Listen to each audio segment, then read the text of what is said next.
All right. Hi, everyone. I'm Shadaj. I'm a PhD student at UC Berkeley, and today I'm really excited to share with you all Katara, which is our system for synthesizing conflict-free replicated data types using verified lifting. And this is work as part of the Hydro project in the Sky Computing Lab at Berkeley.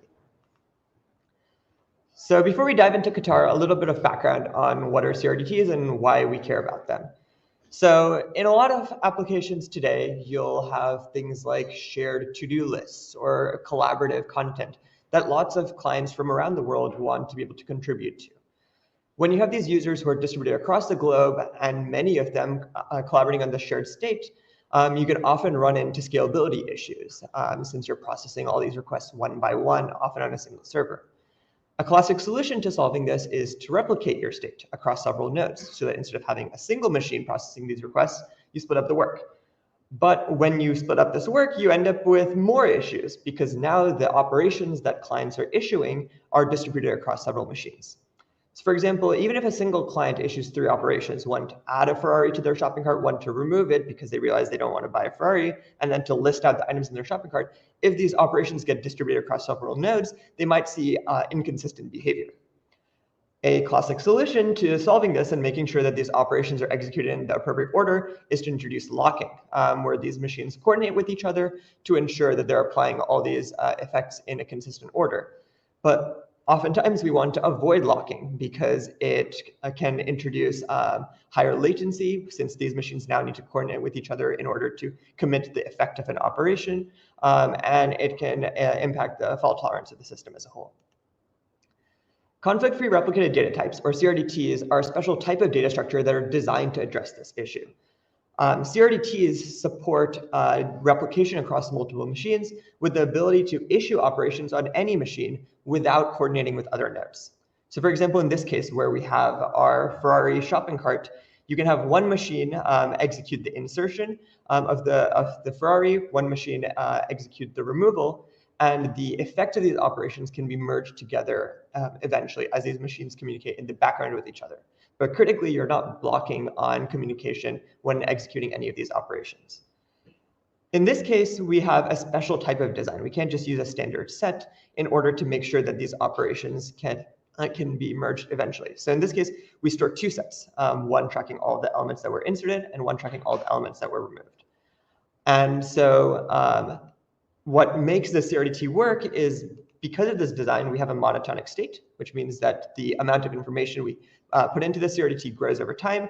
All these operations are convergent, which means that even as they're executed on multiple machines, they can be merged together into a consistent output. And we have this merge function, which is combining instances of these CRDTs, which has to be associative, commutative, and idempotent.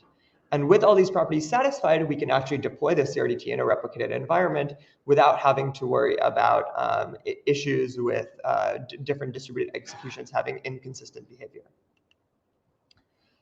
But actually, so CRDTs have been used a lot in practice. They've been deployed in applications like Apple Notes, which use CRDTs for collaboration, and even in video games like League of Legends.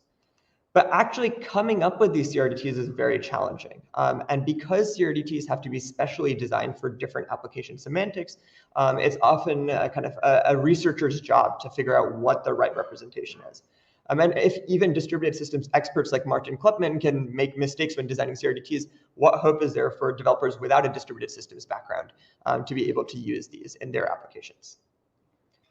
This is where Katara comes in. Katara is a system that allows any developer to adopt CRDTs by taking standard sequential data types and automatically synthesizing an equivalent CRDT for them. Using Katara involves 3 steps. First, you import an existing sequential data type. This is written in a language like C or C++, and describes standard single-threaded semantics for a data structure. In this case, we're defining how a hash set works. Second, the developer specifies a conflict resolution policy. Because CRDTs support concurrent operations, we need to specify how to apply these effects in a consistent manner. So in this case, we'll specify that for concurrent inserts and removes, we want the effects of the inserts to come before the effects of the removes. And using just these two pieces of information, Katara is able to synthesize an entire CRDT with no human intervention. It's able to synthesize both the underlying in-memory representation of the data it's accumulating, the merge function, as well as the implementations of the operations and queries which developers use to interact with this CRDT. There are three key challenges in synthesizing a CRDT, and that's what I'm going to focus on in this talk. First, how do we guarantee convergence properties? I mentioned earlier that in a CRDT, your operations have to be convergent in order to ensure a consistent distributed execution. But how do we make sure that our synthesized output satisfies these? Second, we're dealing with two different domains here. We're having the developer provide the sequential data structure, which was never designed to be run in a distributed environment, but we want to synthesize a CRDT which has fundamentally distributed semantics. So how do we map these two to each other? And lastly, how do we efficiently search the very large space of CRDT designs? Because we have to explore both data structures as well as runtime implementations. So our trick for the first issue is we actually come up with a way to structure CRDTs in a way that we guarantee convergence by construction. So this is no longer left to later verification stages. For the second, we introduced this idea of user-defined operation orderings, which are a lightweight way for users to map the sequential semantics to distributed ones. And lastly, to efficiently search the space of CRDTs, we apply SMT verification, and we introduce a multi-phase synthesis algorithm that drastically cuts down the time to synthesize CRDTs. So let's start by looking at the first piece of this puzzle. So in Katara, we are focusing on synthesizing state-based CRDTs, or CVRDTs that you might see. In these CRDTs, you have a bunch of replicas, each keeping track of this in-memory state. You can issue operations at any time to any of these replicas. And the way information is propagated between replicas is through this merge function, which takes two instances of the CRDTs and combines them together. And at any point, you can issue a query to any of the replicas to get data out of it. Now, if we want to ensure convergence, one easy way to do that is to make sure that your operations are commutative. And this guarantees that even as these operations are distributed across nodes, you'll always get the same consistent output. In Katara, what we do is structure our operations in order to make sure that they're commutative. So instead of having an operation directly manipulate this underlying state of the CRDT, instead what we do is structure the operation so that it generates this operation effect, which is effectively another instance of the CRDT, but kind of a small portion.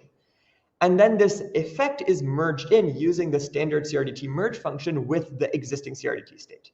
And because the merge function is associative commutative and idempotent, this makes this, this operation commutative as well, because this effect is derived only based on the operation parameters and not by looking at the existing CRDT state.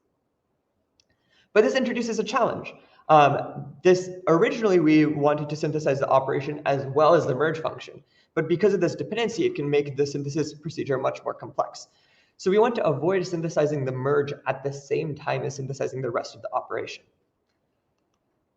If we take a look at this merge function, we know that it's associative, commutative, and idempotent, and it's operating on this CRDT state type, which is also kind of fundamental to the design of the CRDT. So if you look at these two together, what we see is that these actually form a joint semilattice, where the join is the merge function for the CRDT. And so kind of using this intuition, in Katara, we build out a library of primitive semilattices, things for booleans, integers, sets, maps, and more. And in our synthesis procedure, we explore a composition of these joint semilattices, which provide us both the data type as well as the merge function. And so we're able to split out this, the identification of this data structure from the rest of the synthesis procedure. So that's how we ensure convergence. The second piece of Katara is how do we map the user-defined operation orderings and this sequential input into the distributed specification. So we just mentioned that CRDT operations have to be commutative in order to be convergent, but sequential data types often have non-commutative operations. For example, the set has non-commutative inserts and removes. So how do we kind of reason about this? Well, if you take a look at the CRDT literature, we see that oftentimes CRDT data types are described as kind of variants of classic data structures. So you have sets, but in CRDT land, you have row-only sets and two-phase sets as two different standard CRDT designs. And what distinguishes these is how they handle conflicting operations. So in the grow-only set, by its name, it basically treats removes as no-ops. You can think of that as inserts win over conflicting removes. In the two-phase set, where you can process inserts and then removes, but can't insert an element again after it's been removed, you can think of it as the reverse. You're having removes win over conflicting inserts. And so the trick that we apply is to resolve conflicts between these non-commutative operations by having the user order them. So there are two goals in kind of defining this ordering. First of all, we want to be able to precisely define the semantics of the CRDT so that the developer has confidence about what they're getting out of this synthesis procedure. But we don't want the developer to have to reason about distributed semantics, because the entire goal of this is that the user is not a distributed systems expert. And so we want users to be able to reason in terms of the sequential model. And so our solution is to define this operation ordering as a pairwise function, where developers are just reasoning about pairs of potentially conflicting operations and ordering them so that they don't have to think about this complex distributed execution. So an example of how this looks is in a set, you might have a sequence of operations that involves inserts and removes, but the developer will specify an operation order that says that inserts come before removes. And how this changes the specification is that we basically only verify the CRDT against these traces of operations that satisfy this order. So CRDT is correct if it matches a sequential data type when the sequential data type is fed with this ordered sequence of operations. So that's how we map the sequential semantics to the distributed CRDT semantics. The last piece is the synthesis pipeline, which is how do we actually come up with the CRDT design. Katara leverages the research in verified lifting, where you're taking an existing implementation in a standard language and trying to synthesize into a DSL. In this case, we're working with a simple language for designing CRDTs. We built Katara on top of a framework that we're building at Berkeley called MetaLift, which is open source, which compiles your existing code in C or C++ to LLVM, runs static analysis on that LLVM to generate the equivalent to SMT verification logic, and then you can feed it with custom domain-specific ideas, such as our operation ordering. Under the hood, MetaLift uses the Rosette synthesis engine as well as CVC5 to perform the synthesis and verification components. So kind of brief kind of overview of how we actually perform this verification. We want to be able to compare the behavioral equivalence of the sequential data type and the CRDT. So we use kind of a standard inductive approach where you're applying operations, and we have an inductive invariant that we call equivalence, which maps the sequential data type to the CRDT. And at the end of the day, what we want is that after you apply any sequence of operations, you get the same response to any query issued to either of these data structures. I mentioned earlier that we introduced this operation ordering, and that has to be encoded now into the SMT verification pipeline. So what we do is introduce another invariant, which allows us to reason about whether kind of this inductive proof is checking only the sequences of operations that satisfy this constraint. So we require that the initial operation in a chain has to be in order with since it's the first. And then also in the inductive step, if we have an operation that's in order and we apply this kind of operation, then another operation that is in order with the first has to also be in order. But this ordering is defined in terms of the CRDT state, so then it can be applied in this inductive manner. Now, the last piece is how do we actually perform this search? So because we search these compositions of joint semilattices separately than actually synthesizing the runtime logic of operations and queries, we get this very large synthesis problem where we have to synthesize all this runtime logic as well as these inductive invariants for every candidate semilattice because we want to consider all possibilities. So our solution is to use bounded verification to prune candidate semilattices, and this drastically improves the performance of our algorithm. So instead of directly trying to synthesize all the invariants, we instead try to synthesize just the operations, assuming that you have a bounded number of operations. And for the candidate semilattices that produce some potential CRDT for that, we then synthesize invariants to prove complete correctness. So to go over some of our synthesis results, we're able to synthesize a wide range of CRDTs based on specifications from classic distributed systems literature. Some things I'd like to highlight is there are a lot of different types of set CRDTs. And the cool thing is because of this operation ordering, all these 4 different CRDT designs that we synthesize are derived from the same sequential data type with slightly different definitions for this ordering. But all these operation orderings are a single line of a simple Python code. The next thing I'd like to highlight is the effect of our pruning algorithm. So for the most complex benchmarks where you're reasoning about timestamps to order conflicting operations, Without this pruning step that we apply, it can take up to 2 hours to synthesize a CRDT because you're synthesizing so many invariants. But with pruning, we're able to bring that down to just 20 minutes. And lastly, I want to highlight kind of the diversity of semilattice compositions that is explored by Katara. We're doing things like mixing maps that involve node IDs and clocks and products, and this allows Katara to generate a wide range of CRDTs. Another really cool thing that we got out of Katara is that because it's searching this wide range of semilattice compositions, we can actually synthesize novel representations of classic CRDTs. So at the beginning of the talk, I show this two-phase set where you keep a set of the elements that were inserted and a set of elements that were removed. But what Katara discovers is that instead of storing these two different sets, you can instead just store a single map mapping to a Boolean. This is very garbled by PowerPoint for some reason.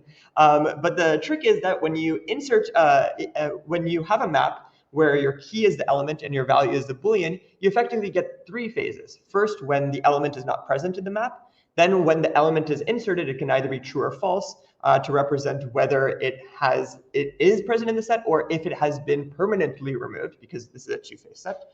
And so Katara is able to synthesize this more efficient representation by searching this space. So that's Katara. In conclusion, we're excited about using CRDTs as a principled approach to replicating application state and provide strong guarantees to developers. But so far, designing correct CRDTs by hand has required domain expertise, and it's been left mostly to distributed systems researchers.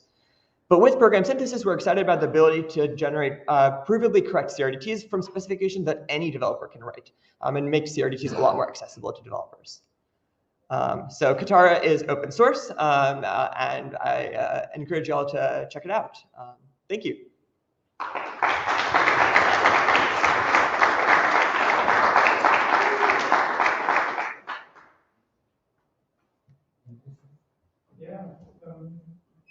Hi, very good work and great talk. I have a question regarding performance of these synthesized CRDTs. Like you just showed this great example where you actually synthesize something that is better than what people have come up before. But I did mention that very often these candidates could also have worse performance than handcrafted CRDTs. Do you have any intuition? Like in many cases, is the case, or like how they perform to handcrafted CRDTs in general? Yeah, so I'd say kind of overall, when inspecting the CRDTs we synthesize by hand, they're generally comparable or faster than the ones that you see in existing literature that kind of map to the standard tricks, but Katara is able to kind of derive those from scratch. What ends up happening is because we're doing this enumerative search of joint semilattices, Katara tries to synthesize things with the simplest semilattices first, and that tends to drag it towards these more performant. That's how we're able to discover this map representation of two-phase sets. But we don't have a cost model yet, so there's nothing that it's specifically trying to do to make things efficient, but that's something we're excited for future work.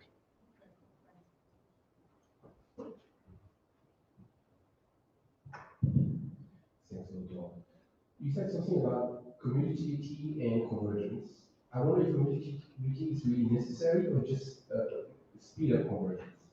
Can you actually explain the, I'm not sure I understand maybe it's in the paper, how you commutativity property to convergence. So, I guess, so you're asking about kind of, is commutativity necessary for convergence of your CRDT? It's a kind of tricky question to answer because there are some optimized implementations of CRDTs that will temporarily like bypass the commutativity under the hood of kind of how they're actually manipulating your data structure.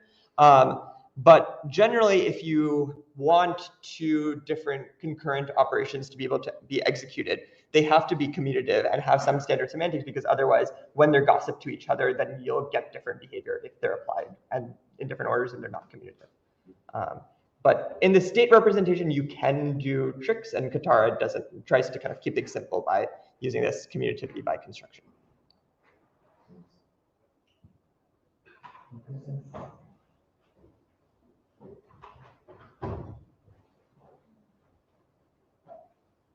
Thank you. Very cool work. And so I have a question. What are the failure modes of the synthesis tool? What if the specification of content resolution is inconsistent, possible, or the initial data structure is not even parallelized at the beginning? Yeah, so one of the kind of large space of CRDTs that Katara is not able to synthesize is text-based CRDTs, which are used for things like collaborative editors. And there the challenge is the richness of our target language. When you're synthesizing these text-based CRDTs, oftentimes you need lots of iterative constructs in the target CRDT. And those currently in the way we designed Katara are too expensive to include in the target language. So that's one of the failure modes. The other one is this pairwise ordering. Oftentimes you want something richer that kind of spans across the entire body. We found that kind of in these kind of relatively lightweight where you have some application semantics and maybe some special domain specific pieces, it's often possible and to describe things in terms of this pairwise. But for, again, text-based CRDTs, you often want something richer. So that's another place where we're hoping to extend Katara in future work. Just to follow on to the community question. Yeah. So if your storage system gives you stronger guarantees than in C, then the rate of commutativity actions diminishes. So that can actually presumably affect the search space that you have to consider. So have you looked at that? Yeah. So I guess there are a lot of other works like MRDTs and that try to take advantage of kind of stronger guarantees under the hood. Is that what you're kind of referring to? I mean, just take snapshot isolation. It Yeah. doesn't have to be data structure. If the storage system is giving you constraints, yeah. Constraints that you see, then obviously the space you have to look for diminishes, reduces, right? So yeah. The question is, how does that impact the both theoretical foundation and the practical and the ability of your search algorithm to sort of scale up? Yeah. I haven't honestly thought super kind of in depth about that. I'm sure it will have interesting things because if you kind of free yourself from the strict bounds of what is a state-based CRDT and what are the requirements you need to satisfy that, and you have some underlying system guarantees, then you can relax kind of those constraints. Yeah. More questions? Maybe one more last question. Okay, let's take the speaker.